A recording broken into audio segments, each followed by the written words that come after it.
என்னடா வீட்டுக்கு வெளியே ஒரே சத்தமாக இருக்குன்னு சொல்லிட்டு அங்கே விஜயை வந்துட்டு அங்கே ஹாலில் உட்கார என்னன்னு தெரியலம்மா அப்படின்னு மனோஜ் வந்து உட்காந்துருக்காங்க. அப்போ தான் முத்து மீனா ரெண்டு பேருமே உள்ள வேகமாக ஓடி வராங்க. என்னாச்சு அப்படின்னு சொல்லிட்டு அண்ணாமலை கேட்க, அப்பா மனோஜை பார்க்குறதுக்காக தான் யார் யாரோ வந்திருக்காங்க அப்படின்னு சொல்ல, மனோஜை பார்க்குறதுக்கா அப்படின்னு அங்கே விஜயை வாயை பழந்த மாதிரி நிற்கிறாங்க. மனோஜ் உன்னை தேடி யாரடா இங்கே வந்திருக்கா அப்படின்னு சொல்லி கேட்க, தெரியலையேம்மா அப்படின்னு சொல்லிக்கிட்டே கீழே போகிறாங்க. நிறைய ஒரு பத்திரிகையாளர்கள் இவங்க எல்லாருமே வந்திருக்க. அப்போது என் பையன் ஏதோ பெருசாக சாதிச்சிட்டான் போல, அதனால தான் இங்கே எல்லாரும் தேடி வந்திருக்காங்க அப்படின்னு சொல்லிட்டு இருக்கும்போதே அங்கே வந்திருக்க பத்திரிகையாளர்கள் எல்லாம், உங்களுடைய இந்த மனப்பான்மை எங்கள் எல்லாருக்குமே ரொம்ப பிடிச்சிருக்கு, உங்களை பார்த்து மற்றவங்களும் இதே வழியில் போகணும்னு நாங்கள் நினைக்கிறோம், அதுக்காக தான் இந்த ப்ரெஸ் மீட்டிங் எல்லாத்தையுமே நாங்கள் வைக்கவும் செஞ்சோம் அப்படின்னு சொல்லும்போது, நீங்கள் எதை பற்றி பேசுகிறீங்கன்னு எனக்கு தெரியலேன்னு மனோஜ் கேட்க, வந்திருக்க அந்த பத்திரிகையாளர்கள் எல்லாருமே மனோஜ் கிட்ட, நீங்கள் ஒரு மனநலம் பாதிக்கப்பட்ட பொண்ணுக்கு வாழ்க்கை கொடுக்க போகிறதா சொல்லி கேள்விப்பட்டோம், நீங்கள் ஒரு பெரிய ஷோரூம் வச்சுருக்கீங்க, அதை விட நிறைய பிரான்ச்சஸ் ஓப்பன் பண்ணணும்னு நிறைய ஆசை இருக்குது, உங்களுக்கு நிறைய கனவுகள் இருக்குது, ஆனால் இந்த நிலைமையில் இப்படிப்பட்ட ஒரு பொண்ணுக்கு வாழ்க்கை கொடுக்கணும்னு நினைக்கிறது ரொம்ப பெரிய விஷயம் இல்லையா? உங்களை மாதிரி பல அந்தஸ்தில் இருக்கவங்களும் நேர்மையாக இருக்காங்க, அதே போல் உங்களை மாதிரி பல அந்தஸ்தில் இருக்கிறவங்க இந்த மாதிரியான பொண்ணுங்களுக்கு வாழ்க்கை கொடுத்தா பல பொண்ணுங்களும் வாழ்க்கையில் சந்தோஷமாக இருப்பாங்க, எல்லாருமே வசதியான பொண்ணை நோக்கி ஓடாமல், ஆனால் நீங்கள் ஒரு குறிப்பிட்ட சில பேருக்கு இந்த மாதிரி வாழ்க்கை, ஆனால் நீங்கள் இந்த மாதிரி ஒரு பொண்ணுக்கு நல்ல வாழ்க்கை கொடுக்கணும்னு நினைக்கிறீங்க, உங்களை மாதிரி ஒருத்தவங்களை பேட்டி எடுக்க தான் நாங்கள் ரொம்ப சந்தோஷப்படுறோன்னு சொல்லும்போது, இதை கேட்ட உடனே மனோஜ் வந்துட்டு ஆடி போய் தான் நிற்கிறாங்க. பக்கத்தில் விஜயா, அண்ணாமலை, முத்து, மீனா எல்லாருமே ஒரு மாதிரியான பார்வையை இங்கே மனோஜ் மேலே வைக்க, சரிங்க சார், உங்கள் ஃபேமிலியில் இருக்கவங்களும் உங்களுக்கு சப்போர்ட் பண்ணுறதுனால தான் நீங்கள் இப்படிப்பட்ட முடிவை எடுத்திருக்கீங்கன்னு நாங்கள் நம்பவும் செய்கிறோம். ஆமாம், இந்த மேரேஜுக்கு பிறகு நீங்கள் என்ன பண்ணலான்னு ஐடியாவில் இருக்கீங்கன்னு சொல்லி கேட்க, என்ன பண்ணலான்னா எனக்கு எதுவும் புரியலைன்னு அங்கே மனோஜ் கேட்குறாங்க. இல்லை சார், மேரேஜுக்கு பிறகு உங்கள் ஒய்ஃப் ஆகிடுவாங்க, அவங்களுக்கு ட்ரீட்மெண்ட் அந்த மாதிரி ஏதாவது பண்ணலான்னு நினைக்கிறீங்களா, இல்லை அவங்கள கூட வச்சு குழந்த மாதிரி பார்த்துக்கலான்னு நினைக்கிறீங்களான்னு சொல்லி கேட்க, இப்படி கேட்டால் நான் என்ன சார் பதில் சொல்ல முடியும், ஃபஸ்ட்டு அவங்களுடைய ட்ரீட்மெண்ட்டை நான் கவனிப்பேன், முடியாத பட்சத்தில் அவங்கள கூட எந்த பார்த்துப்பேன்னு சொல்ல, இது தான் சார் நான் உங்ககிட்டேருந்து எதிர்பார்த்தோன்னு சொல்லிட்டு பேட்டி எடுக்கிறவங்க எல்லாரும் அங்கேருந்து கலைஞ்சு போக, என்னடா மனோஜ் இதெல்லாம் அப்படின்னு சொல்ல, அம்மா சத்தியமாக இதெல்லாம் எனக்கு எதுவுமே தெரியாதம்மான்னு சொல்லிட்டு இருக்காங்க. நீ தான் ஏற்கனவே அந்த பொண்ணை கல்யாணம் பண்ணிக்கணும்னு சொல்லிட்டு இருந்தியடா, பணத்துக்காக நீ பண்ணணும்னு ஆசைப்பட்டேன், ஆனால் வந்தவனுங்க என்னென்னமோ பேசிட்டு போகிறாங்களே அப்படின்னு நினச்சிட்டு இருக்கும் போது தான் சந்தோஷ் கால் பண்ணுறாரு. ப்ரோ, நான் ஏற்பாடு பண்ண விஷயம் எப்படி, இப்போ பாருங்கள் நம்ம பிஸ்னஸ் எப்படி பிச்சுக்கிட்டு போகுதுன்னு, உங்களை பேட்டி எடுத்தவங்க எல்லாருமே ரொம்ப பெரிய பெரிய டிவி சேனல்லேருந்து வந்தவங்க, நிச்சயமாக உங்களை பற்றி டிவி சேனலில் போட்டாங்கன்னா உங்கள் கடையும் பற்றி போடுவாங்க, உங்கள் கடையை பற்றி போடும்போது இப்போ கஸ்டமர் யாருமே வராமல் இருக்காங்கல்ல, இனிமேல் கஸ்டமர் தொடர்ந்து வர ஆரம்பிச்சிருவாங்க அப்படின்னு சொல்லிட்டு அங்கே அந்த சந்தோஷம் சொல்கிறாங்க. இதை கேட்டதுமே இங்கே மனோஜ் வந்துட்டு ரொம்ப டென்ஷன் ஆகுறாங்க. வைங்க ப்ரோ முதல்ல அப்படின்னு ஃபோனை வச்சுட்டு, இல்லைம்மா இது அந்த ப்ரோ தான்மா இதை மாதிரிலாம் பண்ணிட்டாரு அப்படின்னு சொல்ல, அப்போ உனக்கு அந்த பொண்ணை கல்யாணம் பண்ணிக்க விருப்பம் இல்லை அப்படி தானேன்னு சொல்லி கேட்க, இல்லைம்மா அப்படின்னு சொல்கிறாங்க. பின்ன எதுக்கடா அப்படி பேட்டி கொடுத்தேன்னு சொல்லும்போது, இல்லைம்மா வந்துன்னு சொல்லும்போது ஓங்கி ஒரு அறையை விடுது. அதுக்கப்புறம் தான் மனோஜ் வந்துட்டு சொல்கிறாங்க விஜயா கிட்ட, அம்மா அவங்களுக்கு கோடி கணக்கில் சொத்து இருக்குமா, உங்கள் பொண்ணுக்கு குணமாயிடும்னு சொல்லும்போது, அந்த பொண்ணை கல்யாணம் பண்ணிக்காமல் எப்படிம்மா விட்டுட்டு போக முடியும், அதனால் பண்ணிக்கலான்னு முடிவெடுத்த, அம்மா என்னுடைய இந்த விஷயத்துக்கு நீங்கள் சம்மதம் சொல்லுவீங்கன்னு நான் நினைக்கிறேன்னு மனோஜ் கேட்குறாங்க. விஜயா யோசிக்கிறாங்க. ஆரம்பத்துலேருந்து அம்மா வேண்டான்னு சொல்லிட்டு இருந்தாங்க, இப்போ பணத்தாசை காட்டிட்டான் அம்மாவுக்கும், அம்மாவும் உடனே சாஞ்சிட போகிறாங்கன்னு முத்துவும் சொல்ல, டேய் ஒரு பொண்ணை கல்யாணம் பண்ணிக்கணும்னு ஆசைப்படுறது தப்பு இல்லைடா, அப்படிப்பட்ட பொண்ணுக்கு வாழ்க்கை கொடுக்குறதும் தப்பு இல்லைடா, ஆனால் நீ அந்த பொண்ணுக்கு பின்னாடி இருக்க சொத்தை தானடா பார்க்குற, அது ரொம்ப பெரிய தப்பு இல்லையான்னு முத்து கேட்க, அதெல்லாம் எனக்கு தெரியும், நீ எதுவும் என் விஷயத்தில் தலையிடாமல் இருந்தாலே போதும், உன் வேலையை மட்டும் நீ பார்த்துட்டு இருந்தா போதும் அப்படின்னு முத்துவை பார்த்து ரொம்ப கோவமாக பேசுகிறாங்க மனோஜும்.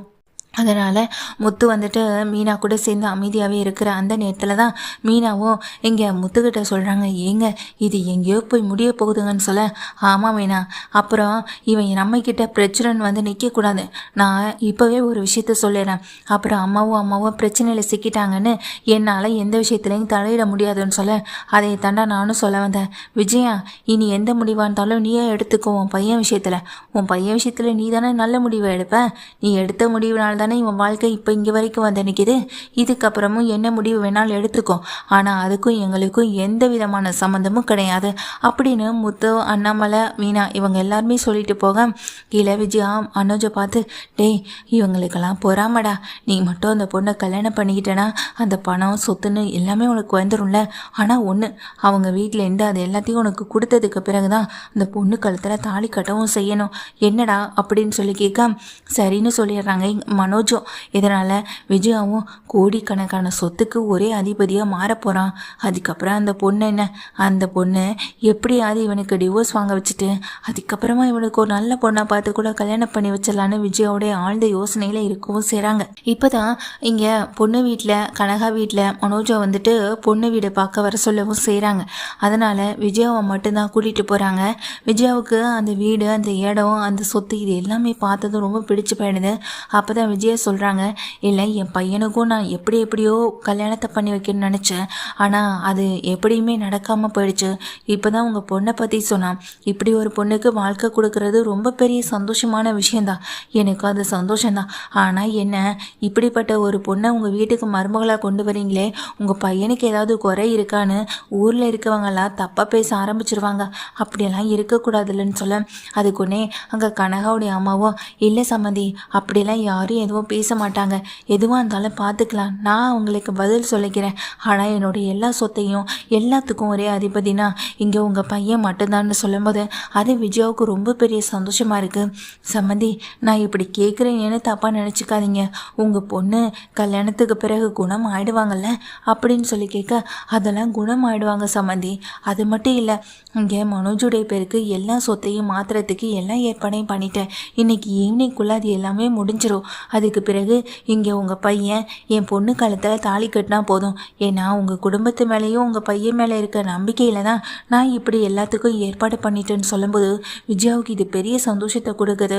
மாடி இங்கே வா முடி அப்படின்னு சொல்லி கூப்பிட்டு அந்த பொண்ணு கனகாவை பக்கத்தில் உட்கார வைக்க, இது யார் அப்படின்னு அந்த பொண்ணு கேட்கும்போது, இவங்க தான் உன்னை இனிமேல் நல்லா பார்த்துக்க போகிறவங்கன்னு சொல்லு, எனக்கு நீங்கள் மருந்து மாத்திரையெல்லாம் கொடுக்க மாட்டீங்கல்ல அப்படின்னு அந்த கனகா கேட்கும்போது, இல்லைம்மா அதெல்லாம் உனக்கு யாரும் எதுவும் கொடுக்க மாட்டோம், நீ சந்தோஷமாக எங்கள் வீட்டில் வந்து இருக்கலான்னு சொல்ல, இல்லை நான் இந்த வீட்டில் தான் இருப்பேன்னு சொல்ல, சம்மந்தி இந்த வீட்டை விட்டு எதுக்காக கனகாவை கூட்டிகிட்டு போகணும், உங்கள் பையன் வேணும்னாலும் இந்த வீட்டில் இருக்கட்டுமே, அப்போ இந்த வீடு சும்மா தானே இருக்க போதும்னு சொல்ல, அது எப்படி சரியாக இருக்கும், கல்யாணம் முடிச்சுட்டு பையன் வீட்டில் பொண்ணு இருந்தால் தானே நல்லாயிருக்கும், இந்த வீட்டை வேணும்னா வாடகைக்கு விட்டுடலாம், என்னடா அதுவும் கல்யாணத்துக்கு பிறகு நம்ம மனோஜ் பேருக்கு தானே எல்லாமே வரப்போகுது, அது மூலமும் வருமானம் வரும்லன்னு சொல்ல, சம்மந்தி இந்த வீட்டில் நான் இருக்கிறேன், அதனால் இதை வாடகைக்கு விடுறதை பற்றி இப்போதைக்கு யோசிக்கலைன்னு சொல்ல, அது உங்கள் விருப்பம், ஆனால் உங்கள் பொண்ணை நீங்கள் பார்த்துக்கிறத விட நாங்கள் நல்லாவே பார்த்துப்போம், எங்கள் வீட்டில் மீனான்னு ஒருத்தி இருக்கா, அவள் ரொம்ப நல்லா பார்த்துப்பான், அதனால் நீங்கள் அதை பற்றிலாம் கவலையே பட வேண்டாம் அப்படின்னு அங்கே விஜயா சொல்லும்போது அதை கேட்டுக்கிட்டு இருக்க எங்கள் மனோஜுடைய அங்கே கனகாவுடைய அம்மாவும் சரின்னு தலையாட்டவும் செய்கிறாங்க. மனோஜுக்கும் ரொம்ப சந்தோஷமாக இருக்குது. வீட்டுக்கு வந்து இந்த விஷயத்த முத்து, மீனா, ரவி, ஸ்ருதி, அண்ணாமலன் எல்லார்கிட்டையும் சொல்ல யாருடைய முகத்தில் எந்த ரியாக்ஷனும் இல்லை. எவ்வளோ பெரிய சந்தோஷமான விஷயத்த மனோஜ் வந்து சொல்லிட்டு இருக்கான். ஆனால் இங்கே யார் முகத்துலேயும் சந்தோஷமே இல்லைன்னு சொல்ல எல்லாருக்கும் பொறாமம்மா, நான் கோடீஸ்வரன் ஒரு குடும்பத்துக்கு மருமகனாக ஆக போகிறேன்ல, அந்த பொறாம இன்னைக்கு ஈவினிங்லேருந்து நான் கோடீஸ்வரன் ஆக போகிறேன். அந்த பப்பரப்பா மனோஜ்னு பேர் வச்சதுக்கு பிறகு கூட எப்படி என் வாழ்க்கை மாறிடுச்சு பார்த்தியம்மா, அம்மா இன்விடேஷனில் கூட வெறும் மனோஜ்னு பேரை போடக்கூடாது, பப்பரப்பா மனோஜன் தான் பேர் போடணும் அப்படின்னு சொல்ல, இதை கேட்ட உடனே விஜயாவும் அப்படியே அடிச்சிடலாண்டா, இவங்கெல்லாம் யாரும் எந்த முடிவும் எடுக்கானா, உன் வாழ்க்கையில் நான் இன்னைக்கு தானே நல்ல முடிவை எடுத்திருக்கேன், உன்னை கோடீஸ்வரனாக மாற்றுறதுக்கான முடிவு எனக்கு எவ்வளோ சந்தோஷமாக இருக்குது தெரியுமான்னு விஜயா வந்துட்டு பேசிகிட்டே உள்ளே போகிறாங்க. அந்த சமயத்தில் தான் இந்த விஷயத்தை கேள்விப்படுறாங்க சிந்தாமணியும். சிந்தாமணி இந்த விஷயத்த ரோஹிணி கிட்டே கேட்குறாங்க. ரோஹிணியும் வந்துட்டு இதுக்கு மேலே என்னால் மனோஜ் கிட்டே போராட முடியாதுன்னு தான் ஆண்டி நான் அவங்ககிட்ட இந்த விலகிட்டேன், இதுக்கு மேலே அவன் என்ன பண்ணாலும் எனக்கு அதை பற்றி கவலையே இல்லை, ஏன்னா எனக்கு என் பையன் வாழ்க்கை தான் ரொம்ப முக்கியம்னு சொல்லிட்டு அங்கே ரோஹிணி சொன்னதை கேட்டேன் எங்கள் சின்னமணிக்கு பெரிய அதிர்ச்சியாக இருக்குது. இந்த ரோஹிணியே திடீர்னு இப்படிப்பட்ட ஒரு முடிவு எடுத்தா? இவளை வச்சு தானே இந்த குடும்பத்துக்குள்ளே பெரிய குழப்பத்தை உண்டு பண்ணலான்னு இருந்தோம். இப்போ என்னன்னா திடீர்னு அவள் பையன் மனோஜுக்கு, அதுவும் ஆசையாக வளர்த்த அந்த பையன் முட்டாள் மனோஜுக்கு இன்னொரு இடத்துல சம்மந்தம் பேசி முடிச்சிருப்பான். அதுவும் மனநலம் பாதிக்கப்பட்ட பொண்ணு வேற. ஆனால் இதுக்கு மேலே சும்மா விடக்கூடாதுன்னு நினச்சேன். எங்கள் சின்னமணி கல்யாணத்துக்கு முன்னாடியே அந்த பொண்ணை கடத்தணும்னு முடிவு பண்ணிடுறாங்க. இதனால் அந்த பொண்ணை கடத்தவும் செஞ்சிடறாங்க. இந்த பொண்ணை காணும்னு சொல்லி அவங்க அம்மா ஒரு பக்கம் தேட, முத்து ஒரு பக்கம் தேட, ரவி ஒரு பக்கம் தேடிக்கிட்டு இருக்காங்க. ஏங்க நீங்கள் கொஞ்சம் யோசிச்சு பாருங்கள். அன்னைக்கு ஒரு நாள் என்னுடைய கார்லேருந்து வெளியே போன மாதிரி இன்னைக்கு வீட்லேருந்து எங்கேயாவது போயிட்டாங்களான்னு சொல்லி கேட்க, இல்லை நான் அவளை பியூட்டி பார்லருக்கு தான் கூட்டிகிட்டு போனேன், அங்கே தான் அவள் காணாமல் போனான்னு சொல்லும்போது, அப்போ பார்லரம்மா எந்த பார்லர்னு சொல்லி கேட்குறாங்க. கரெக்டாக அது ரோஹிணி வேலை செய்கிற பார்லர் தான். பார்லரம்மா தான் இந்த வேலையை பார்த்துருக்குன்னு எனக்கு தோணுதுன்னு மீனாவும் முத்துவும் சந்தேகப்படுறாங்க. ஸ்ருதி ரவின்னு அவங்களும் சந்தேகப்படுறாங்க. உடனே மனோஜ் வந்துட்டு இங்கே ரோஹிணிக்கு கால் பண்ணுறாங்க. ரோஹிணி, கனகாவை எங்கே மறைச்சு வச்சிருக்க, உண்மையை சொல்லு அப்படின்னு கேட்க, கனகாவா யார் அது அப்படின்னு சொல்லி கேட்க, என்னுடைய செகண்ட் ஒய்ஃப், நான் கல்யாணம் பண்ணிக்க போகிற பொண்ணு அப்படின்னு சொல்லும்போது, இங்கே பார், உன்னுடைய வாழ்க்கையில் நான் வேண்டான்னு நீ முடிவெடுத்துட்டேன், எனக்கும் நீ வேண்டான்னு முடிவெடுத்துட்டேன். எனக்கு என் பையன் மட்டும் போதும்னு நான் வாழவும் ஆரம்பிச்சிட்டேன். தேவையில்லாமல் மற்றவங்க வாழ்க்கையில் விளையாடுறதுக்கு எனக்கு எந்த அவசியமும் இல்லை. தேவையில்லாமல் எனக்கு திரும்ப திரும்ப டார்ச்சர் பண்ணாத மனோஜ், செம டென்ஷனில் இருக்க, ஃபோனை வைன்னு சொல்லிட்டு அங்கே ரோஹிணி ஃபோனை வச்சிட்றாங்க. இங்கே பார், பார்லரம்மார்கிட்ட பேசிட்டு எதுவும் ஆக போகிறதில்ல, வா வா நம்ம நேராக பார்லருக்கு போகணும்னு சொல்லிட்டு மனோஜ் வந்துட்டு முத்துவை கூட்டிகிட்டு கிளம்புறாங்க. முத்து, மனோஜ், ரவி 3 பேருமே போயிட்டு பார்லரில் பார்க்குறாங்க. அங்கே சிசிடிவி ஃபுட்டேஜ் பார்க்கும்போது வெளியில் வந்துட்டு அந்த பொண்ணு கனகாவை யாரோ கடத்திட்டு போன மாதிரி இருக்கேன். இதை பார்த்ததுமே அவங்க அம்மாவும் பதட்டப்படுறாங்க, பயப்படுறாங்க. யார் இது, எதுக்காக என் பொண்ணை இப்படி கடத்திட்டு போகணும் அப்படின்னு சொல்லிட்டு பதட்டத்தோடு இருக்கேன். இப்போ என்ன பண்ணுறதுன்னு தெரியாமல் போலீஸ் ஸ்டேஷனில் ஒரு கம்ப்ளைண்ட்டை கொடுத்து வைப்புன்னு சொல்லிட்டு ஸ்டேஷனில் போயிட்டு ஒரு கம்ப்ளைண்ட்டை கொடுத்துட்டு வீட்டுக்கும் வந்துடுறாங்க. வந்ததுக்கு பிறகு இப்படி ஒரு சம்பவம் நடக்கும்னு நினச்சி கூட நான் பார்க்கவே இல்லையேன்னு விஜயா சொல்லும்போது, ஆமாம்மா கனகா ரொம்ப பாவம் இல்லை அப்படின்னு சொல்லிட்டு இருக்கேன். என் பொண்ணு இப்போ எங்கே இருக்காளோ என்ன பண்ணுறாளோன்னு தெரியலையே நினச்சி பதட்டத்தோடு இருக்க அவங்க அம்மாவுக்கு ஆறுதலாக மீனாவும் ஸ்ருதியும் இருக்காங்க. இப்போ என்ன பண்ண போகிறோன்னு ஒன்றுமே புரியாமல் முத்து தவச்சிட்டு இருக்கேன். டேய் கிளம்புடா மனோஜ், நம்ம வெளியே போய் எங்கேயாவது தேடி பார்க்கலான்னு சொல்ல, ஏய் இந்த நேரத்தில் எங்கே வர சொல்கிறேன், அதுவும் இல்லாமல் நம்ம தேடாத இடம்னு எதுவுமே இல்லை, எல்லா இடத்துலையும் தேடி பார்த்தாச்சு, எனக்கு என்னமோ கனகா கிடைப்பான்னு சந்தேகமாக தான் இருக்குன்னு சொல்ல, ஏய் அறிவு ஏதாவது இருக்கா இல்லையாடா, அவங்க அம்மாவுக்கு முன்னாடி எப்படி பேசுகிறதுன்னு கூட தெரியாமல் பேசிக்கிட்டு இருக்கேன்னு சொல்லிட்டு கேட்குறாங்க. அதான்டா, இவனுக்கு சொத்து எல்லாத்தையும் அவங்க அம்மா எழுதி வைக்கிறேன்னு சொல்லிட்டாங்களே, சொத்துன்னு நம்ம பேருக்கு மாறிடுச்சு, இதுக்கு மேலே அந்த பொண்ணை தேடி என்னாக போகுதுன்னு நினைக்கிறான் அப்படி நாங்கள் ரவியை சொல்ல, டேய் கொஞ்சம் அமைதியாக இருங்கடா, தேவையில்லாமல் நீங்கள் எதுக்கடா இந்த மாதிரி பேசிக்கிட்டு இருக்கீங்கன்னு அங்கே விஜயாவும் திட்டுறாங்க, ரவியையும் முத்துவையும். ரவி முத்து 2 பேர் தான் இங்கே கனகாவுடைய அம்மாவுக்கு ஆறுதல் சொல்லிட்டு, நீங்கள் கவலைப்படாமல் வருத்தப்படாமல் இருங்கம்மா, நிச்சயமாக உங்கள் பொண்ணு கிடச்சிருவாங்க, நாங்கள் போய் பார்த்துட்டு வரோம்னு சொல்லிட்டு வீட்டிலேருந்து கிளம்பி வெளியே ஓடவும் செய்கிறாங்க. அந்த பொண்ணை தேடி தான் போகவும் செய்கிறாங்க. அந்த பொண்ணு எங்கே இருக்கா என்ன பண்ணுறான்னு எதுவுமே தெரியலைன்னு முத்து ரவின்னு ஆள் ஆளுக்கு ஒரு திசையில் ஒரு பக்கத்தில் தேடிட்டு இருக்கவும் செய்ய, இன்னொரு பக்கம் ஸ்வேதா, ரவி, ஸ்ருதி, மீனா இவங்க எல்லாரும் ஃபோட்டோ காட்டி அந்த இன்னொரு பக்கத்தில் தேடவும் செய்கிறாங்க. போலீஸ் ஸ்டேஷன்லேயும் கம்ப்ளைண்ட் பண்ணிட்டோம், போலீஸும் என்னை கண்டுபிடிக்கவும் இல்லை. அந்த பொண்ணை யார் கடத்திருப்பா, சொத்துக்காக கடத்துனாங்களா, பணத்துக்காக கடத்துனாங்களா, இப்படி எதுவுமே தெரியாமல் இருக்கும்போது தான் உடனே முத்துவுக்கு ஒரு சந்தேகம் வருது. நம்ம வீட்லேயே அந்த ஆள் இருந்தா அப்படின்னு சொல்லும்போது, என்னங்க சொல்கிறீங்க, யாருங்க அப்படின்னு கேட்குறாங்க. அதான் நம்ம மனோஜா இருந்தா அப்படின்னு சொல்ல, மனோஜ் எதுக்கு கடத்தணும், அவனுக்கு அந்த பொண்ணை கல்யாணம் பண்ணிக்கிட்டா தானே சொத்து எல்லாமே வரும்னு சொல்லிட்டு இருந்தான்னு சொல்லும்போது, டேய் ஒரு விஷயத்த கொஞ்சம் யோசிச்சு பாரு, சொத்து எல்லாத்தையுமே அவங்க அம்மா மாற்றி எழுதிட்டேன்னு சொன்னாங்க, இதனால் சொத்து தான் தனக்கு, பேசாமல் அந்த பொண்ணை கடத்திட்டு போயிட்டோம்னா இதுக்கு மேலே இந்த கல்யாணம் நடக்காது, சொத்து நம்ம பேருக்கு வந்துடும், அதுக்கப்புறம் அந்த சொத்தை வச்சு நம்ம என்ன வேணாலும் பண்ணிக்கலாம், கல்யாணம் நின்று போச்சுன்னா கொஞ்ச நாள் டைம் எடுத்து அதுக்கு பிறகு கல்யாணத்தை பண்ணிக்கலான்னு ஏமாற்றலாம், இப்படி எந்த பிளான் வேணாலும் மனோஜுக்கும் இருக்கலாம் அம்மாவுக்கும் இருக்கலாம்லன்னு சொல்ல, அதுக்காக ஆண்டி அங்கே கனகாவை கடத்துகிற அளவுக்கு போயிருப்பாங்கன்னு நினைக்கிறீங்களான்னு சொல்ல, எனக்கு சந்தேகமாக தான் இருக்குன்னு சொல்லிட்டு உடனே என்ன பண்ணுறாங்க, பார்வதி ஆண்டிக்கு கால் பண்ணுறாங்க. ஆண்டி அம்மாவோ மனோஜோ அந்த வீட்டில் யாரையாவது கொண்டு வந்து விட்டாங்களான்னு சொல்லி கேட்க, இல்லையேப்பா அப்படி யாரையும் இந்த வீட்டுக்கு கூட்டிகிட்டு வரலையேன்னு அங்கே பார்வதியே சொல்கிறாங்க. ஆனால் விஜய் எனக்கு ஃபோன் பண்ணாப்பா அப்படின்னு சொல்கிறாங்க. என்னப்பா என்ன விஷயமா அப்படின்னு சொல்லிட்டு கேட்க, ஒரு முக்கியமான உதவி தேவைப்படுது, கொஞ்ச நேரத்துக்கு உன் வீட்டில் ஒரு பொண்ணை கொண்டு வந்து இருக்க வைக்கணும் அப்படின்னு சொல்லி கேட்டான். ஆனால் நான் தான் முடியாதுன்னு சொல்லிட்டேன்னு பார்வதி சொல்கிறாங்க. இதை கேட்ட உடனே முத்துவுக்கு சந்தேகம் வர ஆரம்பிக்குது. ஆனால் கடைசி நேரத்தில் சிந்தாமணியோடைய ஆட்கள் கடத்துறதுக்கு முன்னாடியே இங்கே இந்த மனோஜும் விஜயாவும் சேர்ந்து ஏற்பாடு பண்ணவங்க தான் அந்த பொண்ணை கடத்திட்டு போகவும் செஞ்சுருப்பாங்க பார்லரில் வச்சு. இங்கே அந்த யோசனையில் தான் ரெண்டு பேரும் ஒருத்தர் மாற்றி ஒருத்தர் பார்த்துட்டு இருக்கும் போதே வீட்டுக்கு முத்து, மீனா, ரவி, ஸ்ருதி எல்லாருமே ஓடி வராங்க. என்னாச்சுப்பா, என் பொண்ணு கிடச்சிட்டாளா அப்படின்னு சொல்லி கேட்க, உங்கள் பொண்ணுக்கு எதுவும் இல்லை, அவங்க ரொம்ப பத்திரமா இருக்காங்கன்னு சொல்ல, அப்படியா, கண்டுபிடிச்சிட்டிங்களா, எங்கடா கண்டுபிடிச்சிங்க, எங்கடா இருந்துச்சு அந்த பொண்ணு, அவ்வளோ சீக்கிரத்தில் கண்டுபிடிச்சிங்க அப்படின்னு விஜயாவும் கேட்குறாங்க. அங்கே மனோஜும் என்னம்மா இதுன்னு தாமா விஜயாவை பார்க்க, அதுக்கு முத்துவும் அப்பாவை பார்த்து, அப்பா அந்த பொண்ணு ரொம்ப சேஃபான இடத்துல தான்ப்பா இருக்கா, ஒன்றும் பிரச்சனை இல்லை, இப்போது இங்கே வீட்டுக்கே கூட்டிகிட்டு வந்துடுவாங்க அப்படின்னு சொல்லும்போது உடனே விஜய் என்ன பண்ணுறாங்க, யாரை வந்து வச்சு கடத்திட்டு போக வச்சாங்களோ அவங்களுக்கு கால் பண்ணுறாங்க. அந்த சந்தோஷ் கால் பண்ணோடனே, என்னாச்சு, அந்த பொண்ணு உங்கள் கஸ்டடியில் தானே இருக்கா, முத்து ஏதோ கண்டுபிடிச்சாச்சு, இன்னும் கொஞ்ச நேரத்தில் வீட்டுக்கு வந்துடுவான்னு சொல்லிட்டு இருக்கான் அப்படின்னு சொன்னதுமே முத்து வந்துட்டு பின்னாடியே ஃபாலோ பண்ணிட்டு போன அம்மா என்ன பேசுகிறாங்கன்னு கண்டுபிடிச்சி கையும் களமாக பிடிக்கவும் செஞ்சிடறாங்க. ஃபோனை பிடுங்கி அந்த சந்தோஷ் கிட்டே பேசுகிறாங்க. இப்போ நீ எங்கே இருக்கன்னு உண்மையை சொல், இல்லைனா என் கையில் மட்டும் சிக்கினேன், உன்னை நான் என்ன பண்ணுவேன்னு எனக்கு தெரியாதுன்னு முத்து திட்டும் போது, நான் உண்மையை சொல்லிடுறேன்னு சந்தோஷம் சொல்லிடுறாங்க. என்னுடைய வீட்டில் தான் அந்த பொண்ணு இருக்கான்ற விஷயத்தை வந்துட்டு சந்தோஷம் ஒத்துக்கிறாங்க. இதுக்கு மேலே இங்கே ரவியும் ஸ்ருதியும் போயிட்டு அந்த பொண்ணை வந்துட்டு வீட்டுக்கு கூட்டிகிட்டு வரணும் அப்படின்றதுக்காக போயிட்டு கூட்டிகிட்டு வரவும் செஞ்சிடறாங்க. இப்போது இங்கே நின்றுக்கிட்டு இருக்க எல்லாருமே அங்கே மனோஜையும் விஜயாவையும் பார்க்க, விஜயாவுக்கு பயங்கரமான அடி இங்கே கன்னத்தில் மாறி மாறி விழுது. ஒரு பொண்ணை கடத்துகிற அளவுக்கு பேருக்கு சொத்துக்காக என்ன வேணாலும் செய்வியா, உன் பொண்ணு அதாவது உன் பையனை இந்த பொண்ணு கல்யாணமும் பண்ணிக்கக்கூடாது, அதே நேரத்தில் இந்த பொண்ணோட சொத்து முழுக்க உன் பையனுக்கும் வரணும், இப்படி கேடுகட்ட அம்மாவா எப்பயிலேருந்து நீ மாறின விஜயா அப்படின்னு சொல்லிட்டு பயங்கரமாக இங்கே விஜயாவை போட்டு அடிக்க வந்து செய்கிறாங்க, திட்டமும் செய்கிறாங்க.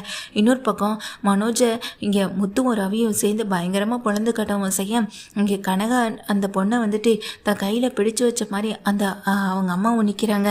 டேய் நிறுத்துடா அப்படின்னு சொல்லும்போது இங்கே யாரும் எதுவுமே கேட்கவும் இல்லை, பயங்கரமாக அடி விழுக தான் செய்து. கனகாவுடைய அம்மா போதும் நிறுத்துங்க அப்படின்னு சொல்லும்போது தான் நிறுத்தவும் செய்கிறாங்க. அதுக்கப்புறம் தான் அவங்க ஒரு விஷயத்த சொல்கிறாங்க, என் பொண்ணு கடத்தப்பட்டாதான், ஆனால் யார் கடத்திட்டு போனாங்கன்னு தெரியவும் செஞ்சிச்சு, இந்த விஷயம்லாம் எனக்கு நடக்கணும் முன்னவே தெரியும்னு சொல்ல, என்ன சொல்கிறீங்கன்னு கேட்க, என் பொண்ணுக்கு நிறைய இடங்களில் மாப்பிள்ளை பார்த்துருக்கேன், வந்தவங்க எல்லாரும் கனகாவுடைய சொத்துக்கு ஆசைப்பட்டு வந்தவங்க தான், நான் வச்ச டெஸ்ட்டு தான் இது அப்படின்னு சொல்ல, என்ன சொல்கிறீங்கன்னு கேட்க, ஆமாப்பா இப்படி முன்ன பின்ன தெரியாத ஒருத்தவங்களுக்கு என் பொண்ணை கல்யாணம் பண்ணி கொடுக்கணும்னு நினச்சேன், சரி அவங்க வாழ்க்கையில் அவங்க குடும்பம் இது எல்லாத்தையும் யோசிச்சு நான் வந்து நல்ல முடிவு எடுக்கணும்னு நினச்சேன். உண்மையே சொல்லணும்னா சொத்து எல்லாத்தையும் உங்கள் அண்ணன் பேரில் எழுதி வைக்கணும்னு நினச்சேன்தான், ஆனால் அப்படி ஒரு விஷயத்த நான் பண்ணவே இல்லை. ஏன் பண்ணலைன்னு நான் சொல்லட்டுமா? ஏன்னா இங்கே சொத்துக்கு ஆசைப்பட்டு என் பொண்ணை கல்யாணம் பண்ணுறாரா இல்லை என் பொண்ணை நல்லா பார்த்துப்பாரான்ற ஒரு சந்தேகம் எனக்குள்ளே இருந்துச்சு. அதுக்காக தான் நான் இவர் மேலே எந்த நம்பிக்கையும் வைக்கவும் இல்லை. அதனால தான் இந்த கல்யாணத்தை பண்ணுறதுக்கு நான் கொஞ்சம் யோசிக்கவும் செஞ்சேன். அதனால தான் இவர்கிட்ட ஒரு சின்ன விளையாட்டு விளையாடினேன். அந்த சொத்தையெல்லாம் உங்கள் பேருக்கு எழுதி வச்சுட்டதா சொல்லி ஒரு பொய்யையும் சொன்னேன். கடைசி நிமிஷம் வரைக்கும் அந்த சொத்து இவர் பேரில் மாறவும் இல்லை.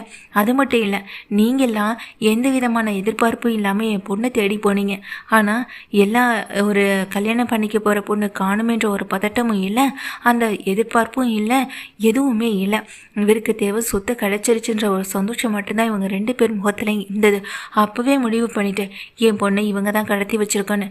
ஏன்னா என் பொண்ணை இந்த வீட்டுக்கு மருமகளாக இங்கே கொண்டு வரதுக்கு அவங்க அம்மாவுக்கும் விருப்பம் இல்லை, இவருக்கும் விருப்பம் இல்லை. இப்படியே கொஞ்ச நாள் தள்ளி போட்டால் சொத்தை தானே ஆண்டு அனுபவிச்சுக்கலான்ற ஒரு எண்ணம் இந்த மாதிரி மனுஷங்களுக்கு இல்லாமலா இருக்கும். மனுஷங்களை பற்றி நல்லா படித்தவனா, என் பொண்ணு மூலமாக எல்லாரையும் புரிஞ்சுக்கிட்டவனா, அந்த அளவுக்கு முட்டாளும் நான் கிடையாதுன்னு சொல்லிட்டு அந்த லேடி பயங்கரமாக திட்டவும் செய்ய. உடனே கனகாவையும் பார்க்குறாங்க, என் பொண்ணு என் கூடவே இருக்கட்டும், அவளுக்கு கல்யாணமே ஆகலைனாலும் பரவாயில்ல, ஆனால் அவளை நல்லா பார்த்துப்பேன், அவளை நல்லா குணமாகிற வரையும் என்னால் பார்த்துக்க முடியும்னு சொல்ல, பாத்தியாடா ஒரு குடும்பத்தை எந்த அளவுக்கு நீ காயப்படுத்திருக்க கஷ்டப்படுத்திருக்கன்னு பார்த்தியா? இங்கே பாருங்கம்மா, இப்போ கூட எந்த விதமான வருத்தமும் எங்களுக்கு இல்லை, நீங்கள் உடனே போலீஸ் ஸ்டேஷனுக்கு போனாலும் அதை பற்றி நாங்கள் கேட்கக்கூட மாட்டோம், இவெல்லாம் 4 நாளைக்கு உள்ளே இருந்தால் தான் இவெல்லாம் திறந்துவான் அப்படின்னு சொல்லும்போது, இல்லைப்பா வேணாம், உன் மேலே எனக்கு நிறைய மரியாதை இருக்குது. உன் ஃபேமிலியில் சம்மந்தப்பட்ட அத்தனை பேரும் ரொம்ப நல்லவங்களாக தான் இருக்காங்க. உங்கள் அம்மாவையும் உன் அண்ணனையும் தவிர்த்து எல்லாருமே என் பொண்ணுக்காக ப்ரே பண்ணிக்கிறீங்க. எல்லாரையும் என் பொண்ணுக்காக நிறைய வேண்டிக்கிறீங்க. முக்கியமாக சொல்லணும்னா அவள் குணமாகணுன்றதில் நீங்கள் தான் ரொம்ப ஒரு ஆறுதலாக எனக்கு துணையாகவே நின்றுட்டு இருக்கீங்க. எனக்கு அது போதும்ப்பா அப்படின்னு சொல்ல, நீங்கள் எதை பற்றியும் கவலைப்பட வேண்டாம். உங்கள் பொண்ணுக்கு நிச்சயமாக குணமாகும். எதனால் அவங்களுக்கு இப்படி அனுச்சோ அதனாலே அவங்கள இப்படி திருப்பி நம்ம மீட்டு கொண்டு வந்துடலாமே. அப்படி தானே நம்ம பல விஷயங்களையும் பார்க்கவும் செஞ்சுருக்கோன்னு சொல்ல, உங்கள் பொண்ணுக்கு முதல்ல எதனால் இப்படி ஆணுச்சு அப்படின்னு சொல்லி கேட்க, எல்லாமே காதல் தாப்பா. அவள் காதலிச்ச பையன் அவளை ஏமாத்திட்டான். அந்த ஏமாற்றம் தாங்க முடியாமல் தான் அவளுக்கு இந்த மாதிரி ஆயிடுச்சுன்னு சொல்லவும் செய்கிறாங்க. அப்போது ஒரு பையன் இவனை ஏமாத்துனதுனால தான் இப்படியெல்லாம் ஆயிடுச்சுன்னு சொல்ல வரீங்களான்னு கேட்க, அவனோட ஃபோட்டோ எதுவும் இருக்கான்னு சொல்லி கேட்குறாங்க. இருக்குப்பான்னு சொல்லிட்டு அந்த ஃபோட்டோவை எடுத்து காட்டுறாங்க அவங்க அம்மாவும். உடனே அந்த ஃபோட்டோவை அந்த கனகாட்டை காட்டுறாங்க. இந்த பையனை பார்த்தா நீ என்னம்மா பண்ணுவேன்னு சொல்லி கேட்க, இவனை நான் பார்த்தேன்னா நான் அடிப்பேன். இவனை நான் அடித்தாதான் என் மனசுக்கு கொஞ்சம் நிம்மதியாக இருக்குன்ற மாதிரி அவங்க ஒரு மாதிரி விஷயத்த அந்த சொல்லும்போது அதை கேட்டேன். எங்கள் முத்துவோம் இந்தா அப்படின்னு சொல்லிட்டு பெல்ட்டை கொண்டு வந்து கொடுக்குறாங்க. இவன் தான் இந்த நிற்கிறான்ல அவன் தான் இது அப்படின்னு மனோஜை காட்டுறாங்க. நீ இவனை எவ்வளோ நாளும் அடிச்சுக்கோன்னு சொல்லும்போது பயங்கர கோபத்தில் இருக்க அந்த கனகா பொண்ணும் அவனை அடின்னு வெளுத்து வாங்கவும் செய்கிறாங்க. என் பையனை விடுறினே விஜயா துடிச்சு போய் நிற்க, வீட்டில் வேறு யாருமே தடுக்கலை.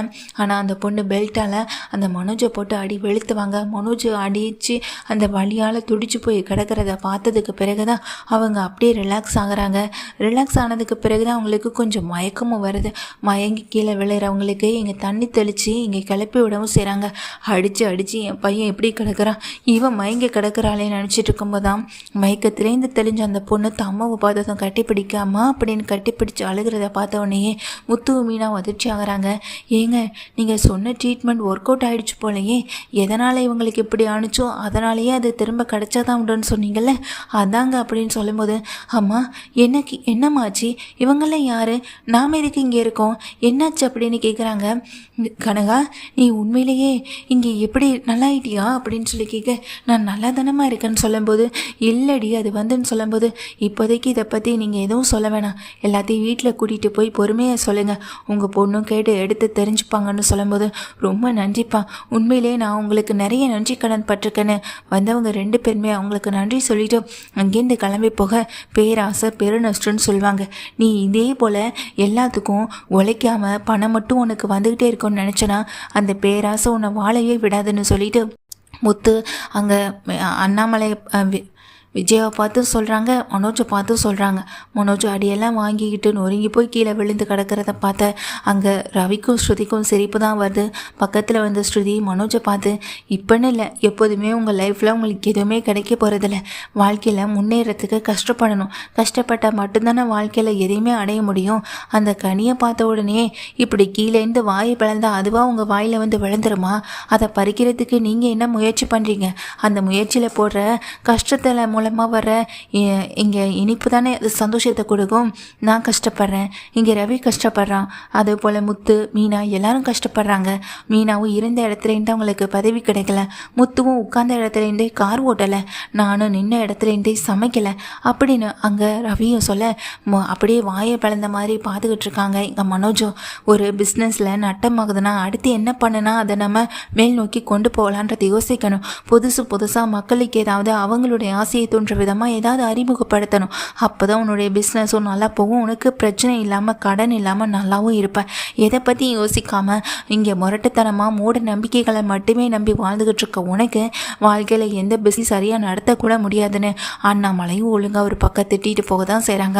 மனோஜ் அடி வாங்கி கிடக்க அவனுக்கு யாரும் எந்த உதவியும் பண்ணக்கூடாது, அவனுக்கு அவனே அதை பண்ணிக்கணும். அப்போ தான் வாழ்க்கையுடைய கஷ்ட நஷ்டங்கள் என்னென்னு தெரியும். விஜயா நீ உள்ளே போகலை அப்படின்னு சொல்லும்போது விஜயா பதட்டத்தோடு உள்ளே போகிறாங்க.